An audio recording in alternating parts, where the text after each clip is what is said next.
சற்று முன் ஒரு செய்தி கிடைத்திருக்கிறது, என்னவென்று பார்க்கலாம்.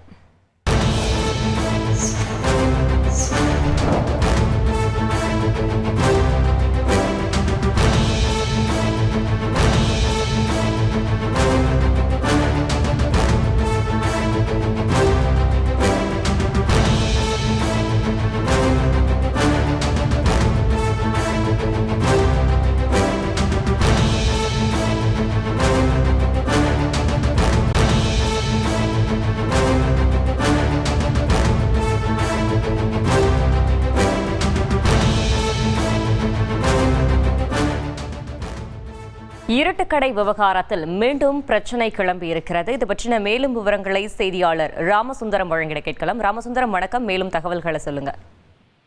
திருநெல்வேலி மாவட்டத்துல பிரசித்தி பெற்ற அல்வா கடையாக விளங்குவது இருட்டுக்கடை. இந்த இருட்டுக்கடையில தற்போது அந்த பிரச்சனைகள், பல்வேறு விதமான பிரச்சனைகள் பூதாகரமாக வெடித்து வருகிறது.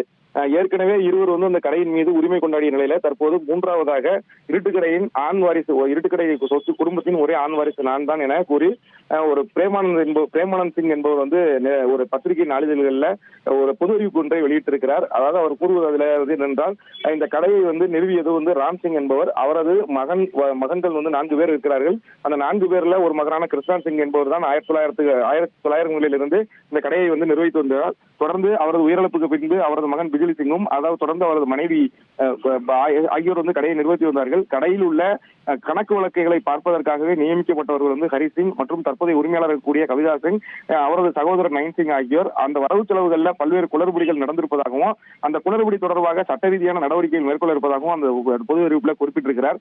மேலும் சுலோச்சனா பாய், அதாவது பிஜிலி சிங்குடைய மனைவி சுலோச்சனா பாய் உயிரோடு இருந்த போதே ஆண் வாரிசான என்னை அழைத்து இந்த விவகாரம் தொடர்பாக, சட்டவிரோத விவகாரம் தொடர்பாக தகவல் தெரிவித்ததாகவும், இது தொடர்பாக 2023ஆம் ஆண்டே அந்த சொத்துக்கள் பிரிப்பது தொடர்பாக, கூட்டு சொத்தாக உள்ள இருட்டுக்கடையை பிரிப்பது தொடர்பாக நெல்லை மாவட்ட முதன்மை உரிமையியல் நீதிமன்றத்தில் வழக்கு ஒன்றை தொடர்ந்திருப்பதாகவும் அந்த இதில் குறிப்பிட்டிருக்கிறார்.